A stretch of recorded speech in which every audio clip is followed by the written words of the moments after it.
भारतीय reserve bank, भारताची सर्वात मोठी आर्थिक संस्था. तुम्हाला माहितीये का, आरबीआयच्या पायाभरणीमध्ये डॉक्टर बाबासाहेब आंबेडकर यांचं थेट योगदान आहे? हो, 1923 मध्ये त्यांनी the problem of the rupee नावाचं प्रबंध लिहिला. या पुस्तकात त्यांनी भारतीय चलन, सोन्याची किंमत, महागाई, आर्थिक स्थिरता सगळं वैज्ञानिक पद्धतीने विश्लेषण केलं.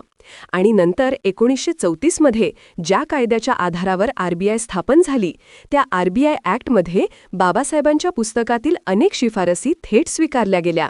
म्हणजेच आरबीआयची विचारसरणी, रचना आणि धोरणाचा पाया बाबासाहेबांनीच घातला.